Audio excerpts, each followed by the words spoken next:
Okay, quick recap. Swibbits teaches, and hopefully you guys have seen these resources in Blackboard. So any course that you are in Blackboard has in that left menu, research and writing resources, those 5 modules that have been developed by Dr. Smith's office. And the way that they divide that is then the way that we teach it in the college and the way that we encourage a lot of our students at both the college and the seminary. So the order goes based on what we did yesterday. So first you find a topic in the form of a research question. Do what? I'm sorry. Yes. Okay. So first you start with a topic and a research question, and you do a little bit of research so that you can get to this point, because your thesis should be your answer to the research question. So we ask everyone, and I know that you have probably run into some people in your classes that already have firm ideas of what they think on the particular topic, and so they're not necessarily following this process exactly. But it's probably going to be more interesting for you if you're actually working with something that you know a little bit about, but you really want to know the answer. So it's a question about ministry, a cultural issue, contemporary issue, politics, you name it. So it's something that you might have some ideas about, but you don't have a concrete position on, so it'll be more interesting for you to actually discover kind of a final thought or something that you want to answer. So that's where kind of we're catching up to at this point, is that you have a research question, and again, you try to stay away from a yes-no. You want it to be something that really points to the significance of the topic. And then you get to this point. So I will begin with what I said last time, which is ask your professor. One thing I have discovered over the several years that I have been here is that your professors ask you for different kinds of papers and thesis statements. And one of the things that my Writing Center mentors have discovered is that based on the professor, totally different kind of thesis statement. So Dr. Queen and Dr. Grace in particular like more of a summary style. This paper will do X, Y, or Z. I've actually seen that from some of Dr. Allen's classes as well. So I would absolutely encourage you guys, that should be the first person, right, that you go to, is make sure with your professor that you are meeting expectations for whatever the paper is.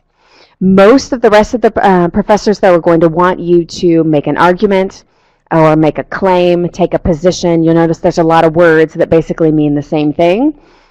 So if you look at like if you have Dr. Mizell, he has written out very specific instructions in his syllabus. So has Dr. Solganic. So you'll get like a paragraph or a whole page of requirements based on what they are expecting. So most of them then are going to be, so that's what the way we're approaching it now, is how to actually take a position and argue, right, for something that is debatable. So just an introductory statement. What is a thesis? And you guys hopefully know this, right? It's not just the topic, because that's a summary statement. A position statement tells, right, how you are approaching the significance. So it is the topic, but then you're telling the reader what's the important piece of this, right? You're giving us your perspective, turning it into an argument. It is often a roadmap for the paper, but it does not have to be. For some of you, as you have become more advanced in your studies, you realize, oh, I don't have to totally forecast everything. Maybe when you were a beginning student, you were doing the I believe this because of reasons 1, 2, and 3, and you don't necessarily have to do that. In fact, some professors are going to prefer that you keep your reasons until the body of the paper, because as you guys know, otherwise you're just kind of repeating yourself over and over again, and the paper is basically just a further repetition of your intro paragraph. So you don't have to do that. Directly answers your research question. So yesterday we talked about, right, your topic question, right, was marriage and divorce. So if you ask a question, and I just met with one of my students who was working on his thesis for our pastors who are divorced, should they be allowed to stay in the pulpit? So his working thesis from today is pastors who have one divorce, so he's going to be specific and qualify it, should be allowed to come back to the pulpit, but only after a period of repentance, recovery, counseling, right? And he has some very specific conditions for what that looks like. So then you'll notice then that's a direct answer to his research question. Although even he is wondering if he's going to ultimately decide that, no, that if you have a divorce, you're not going to do that. So he's written a draft, but he's still trying to kind of decide, where's the evidence? Does he have more evidence to support? And actually, the interesting thing that he's trying to decide, if we have this as a standard, if pastors with a divorce can no longer be pastors, are we eventually going to run out of pastors? Because as our rates of divorce continue to climb, just like our cultures, do we trust, right, that God is going to continue to raise up, right, men and women for ministry, right, from campuses like ours? Or are we going to have to eventually, and I assume, right, some churches, probably not Southwestern, as you guys know, right there, we are pretty, right, staunchly conservative, but other seminaries have already begun to, right, relax some of the, I just said it again, I heard myself say right that time. No! Oh no, this is going to be tragic. Now I'm going to hear it in my head. Okay. But I believe other schools are going to have to address this kind of an issue, and that's what my student is trying to figure out right there. Bottom line is you want it to be a claim. The Module 3 in those Blackboard resources said that it should be narrow, well-written, and debatable. In other words, you want it to invite discussion. If you have something that is so staunchly kind of one way or the other, right, there's nowhere left to go at that point. I find it helpful to kind of look at what is a productive thesis versus what is a weak thesis. And again, as you are drafting and you're in the beginning stages of this, absolutely no shame, right, as you're beginning to put your thoughts down on paper.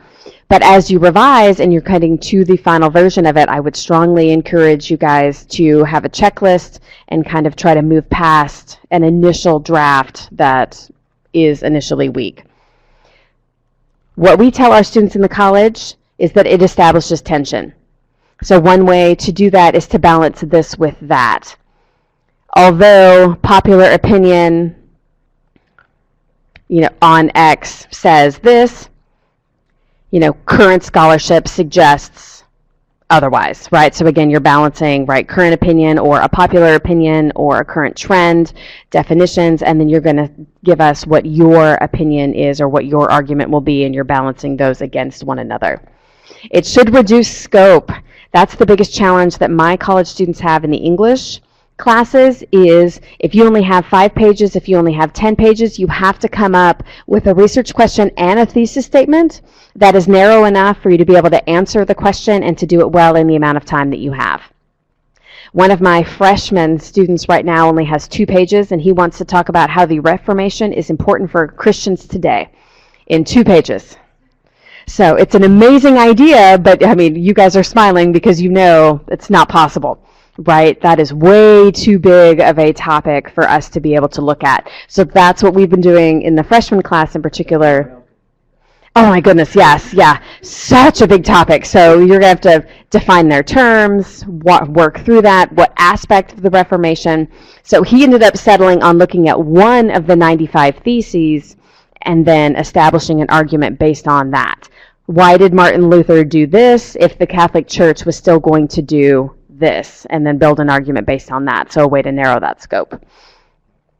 So again, it's asking you to promote thinking, it's reducing our scope, and it's providing direction. It, in other words, introduces us to the problem and tells your reader we're going to go this way. Weak thesis, and I see this quite a bit, and I'll give you examples of this in just a second. So it makes no claim or makes a claim that doesn't need proving. It's kind of the VBS answer of Jesus, right? If you've ever taught Sunday school to small children and they always answer every question with Jesus, at least, right, when I volunteer at VBS, that's what they do. Same idea. Or addicts you too early to a too large idea. So again, the Reformation for Christianity. That's amazing. It's got some really good buzzwords in there. I have no idea where we're going to go with that. So he'll end up having to, stay very general. I could tell my students it looks a little bit like a mud puddle, right? So it's this wide, but it's only this deep. And we want to encourage you guys to move past the superficial into something that is more complex. Also, or includes too much data. because you can get a sense of the student working with the Reformation. How are we going to find sources for that? Every single source you find is going to cover a different aspect of the Reformation. So you'll see there'll be so much data. How in the world would you be able to prioritize that and figure out what order you want to do these things? So here are the 5 types that tend to fall into a weak thesis category. Makes no claim. So you've probably seen this before, right, in some of your classmates, or you may have written a thesis like this at yourself at some point. This paper examines the pros and cons. That's actually not a claim. That's just a summary statement of what your paper is doing. So ultimately, you would change this by saying, do you come down on a side, right? Do the pros outweigh the cons, or vice versa? Obviously true or factual. I get a lot of these. Exercise is good for you. Yes, absolutely. Doctors agree with this. Not even 4 out of 5 doctors, all doctors agree that this is good for you. Restates conventional wisdom. This is another favorite of mine. I get this a lot. Love conquers all. These are actual thesis statements that I have gotten in my many years of teaching. So again, for that one, what kind of love? What are we conquering? What does all mean? And as you know, it shouldn't sound like a greeting card, right? There should be something right in there that is going to invite discussion. Offers personal conviction. If you have walked anywhere on this campus, you have most likely heard a conversation, right, that students are having amongst themselves, and it largely, right, offers personal conviction as the basis for the claim. I think this because I grew up this way, right? I think this because this has been my experience. I think this, just because it sounds good to me, right? Some of my freshman boys, again, fall into this category. I hear a lot of, again, the Calvinism discussion. They like the way that it sounds, right? It appeals to them in this particular way.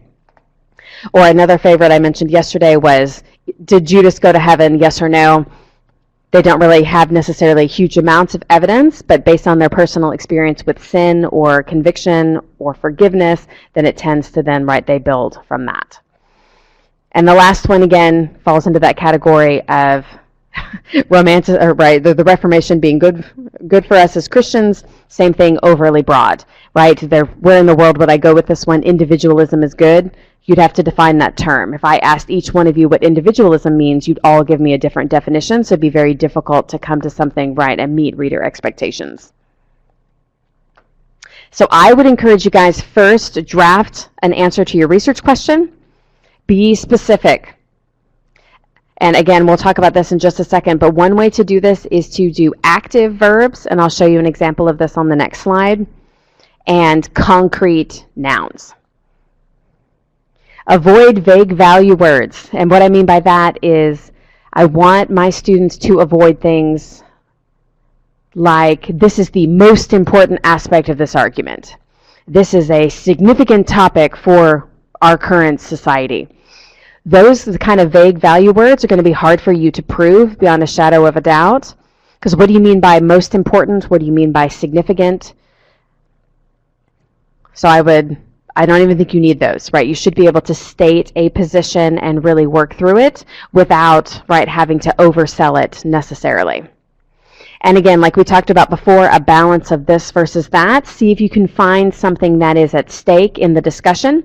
Because if we talked about academic writing as a conversation, not everyone is going to agree. So where is a discussion or a debate or a disagreement that you can really get in there and offer your opinion on, right? Insert your voice into that conversation. And then once you do that, evaluate your claim. I always ask my students, and it sounds really rude and terrifying to them when I do it the first time, but the question is always the so what question.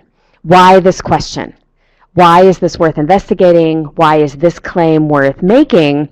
To get you to think through what's really happening here. If you want to talk about marriage and divorce, why? What is it about our current society or, right, where we are in Texas or where we are in the United States? What is it about this topic that is leading you in this direction that is going to make this interesting for both you and the reader? Which goes along with then, right, reader expectations. If you can determine then, right, what they are bringing to the particular paper, the audience that you have identified here, you can come up with a thesis statement that then helps them, right, figure out what you're doing there. And again, that last one, this can also be done in your introductory paragraph. Doesn't have to all necessarily be done in your thesis, but that's what you were doing, is giving us a context. Because again, marriage and divorce is too big. So what are we talking about? Are we going to look at recent court decisions made by like our Supreme Court in America? Are we looking at some new fights that are happening within the church with marriage and divorce? What are we looking at? If you give us a context for this, that'll also help explain why this is significant and what the readers can expect, right, you to do in the course of the paper. Okay, so here are some examples that I want us to walk through. So based on everything we have talked about, you guys tell me, right, do we think this is a good or productive thesis, or do we think it is a weak thesis? So the first one, the UN was established to promote diplomacy between major powers. What do we think? What do we think? Aha, why?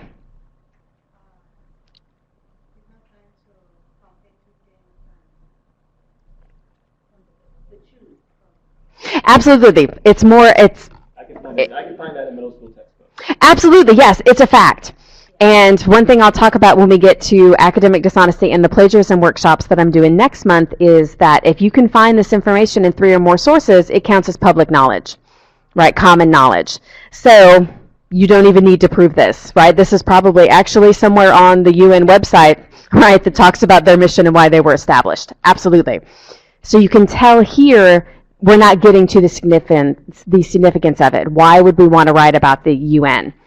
Oh my goodness, and in this current political climate, the UN has come under fire recently for entertaining, right, countries and not, willing to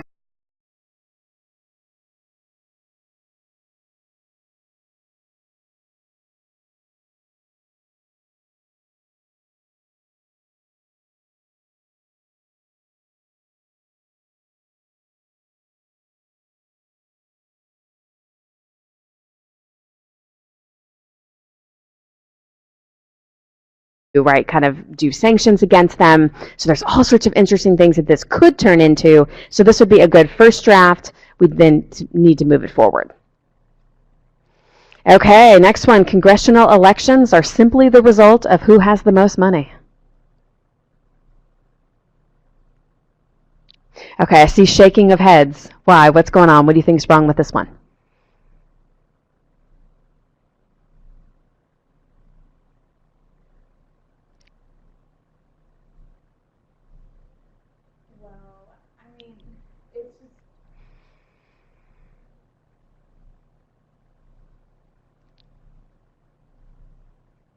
Seems like it's something you can't really.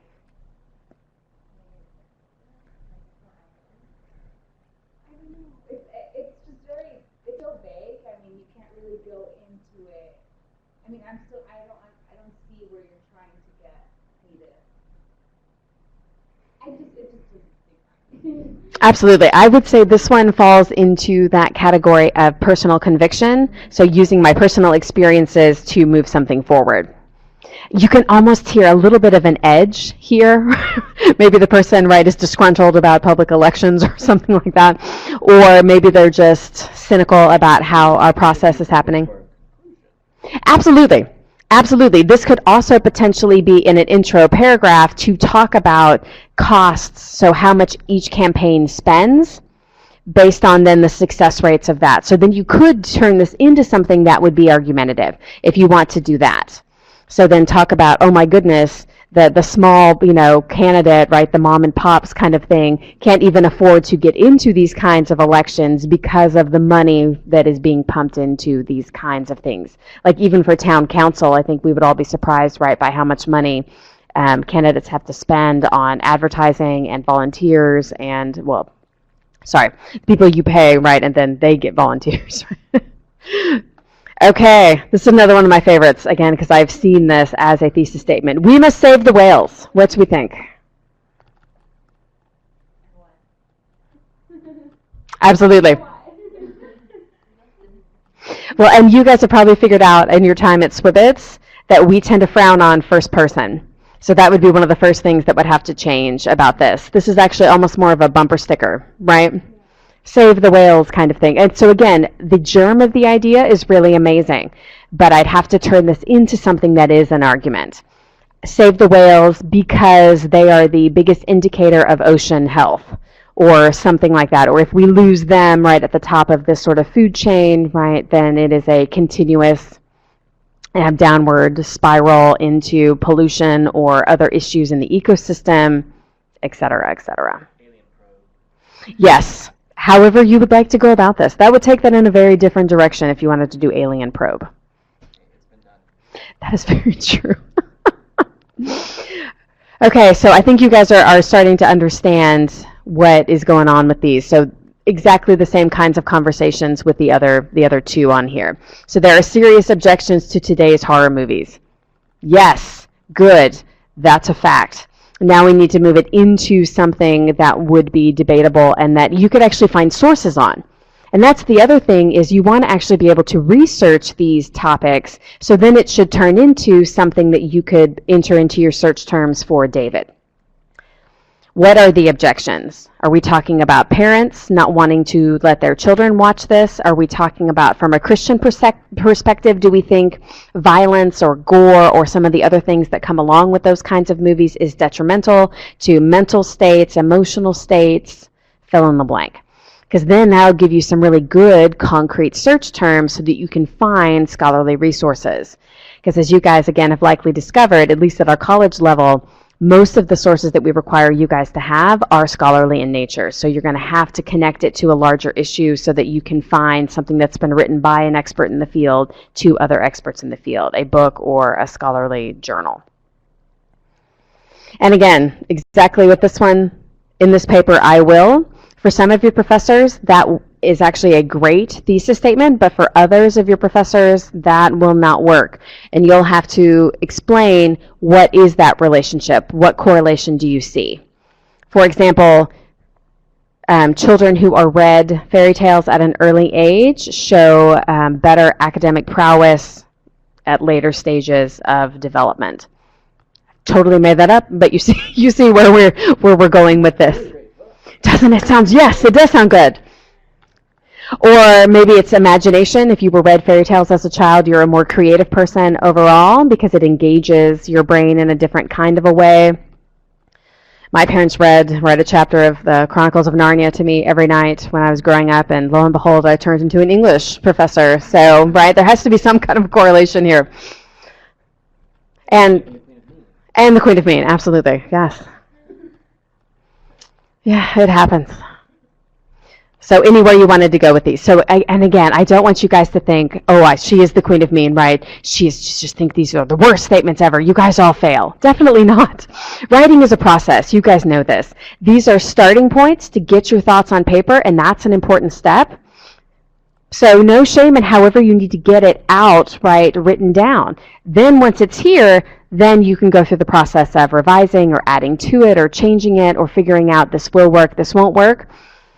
And truthfully, I learn more from my failures and discovering what won't work than I do from my victories, from my successes. And for some of you, that may be the same in your writing process, as you have to go through, okay, this is not going to work. What did not work? Okay, great. Now let's change directions, and I can figure out another way to kind of approach this. I will warn you, no paper I have ever written in my entire career, and I've been doing this for a long time, has ended up exactly where I thought it was going to end up.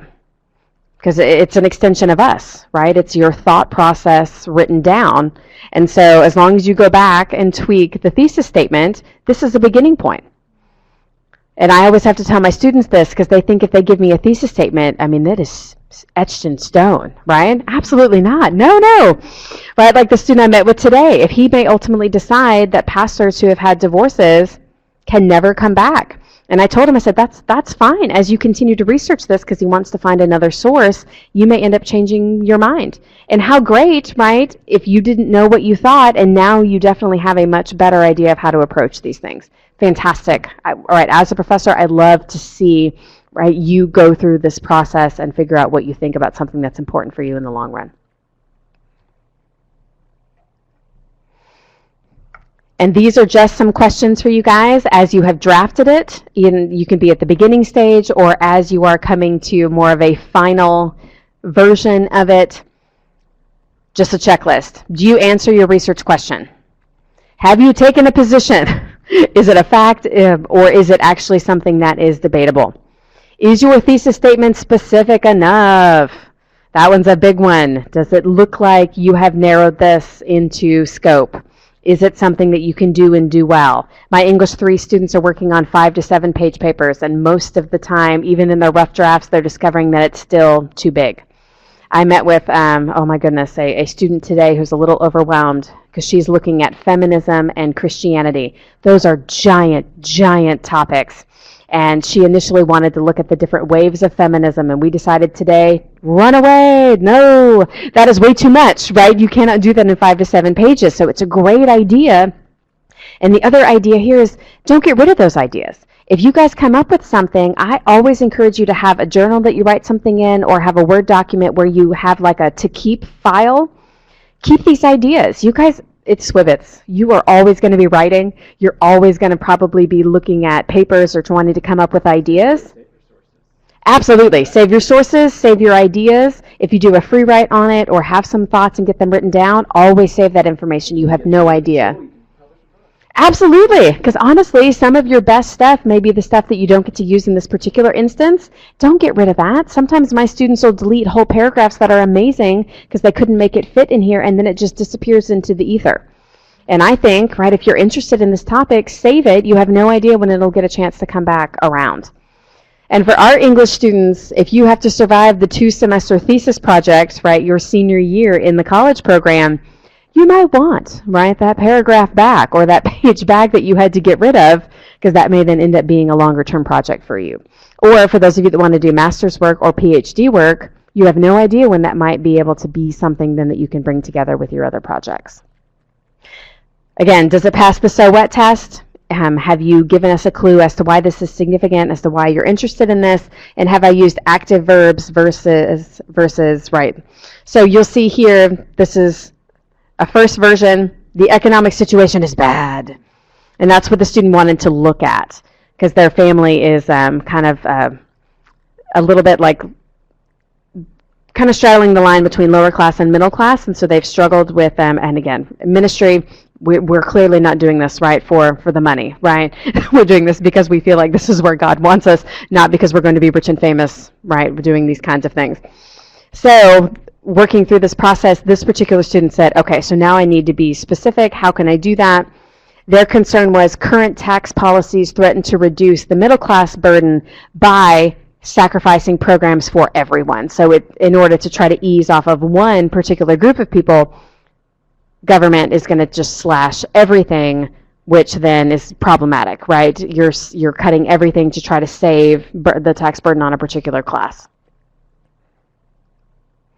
Okay, and last but not least, if you guys just need this, I encourage my students to do exploratory drafts so that as you really do a rough draft, that it's not going to be a final draft. Come up with a thesis, look at then, right, the details that help you work through this.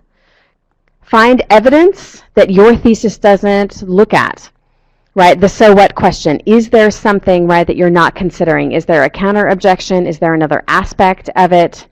Use your analysis of that evidence to complicate your own thesis. Do you need to revise it now based on what you are looking at?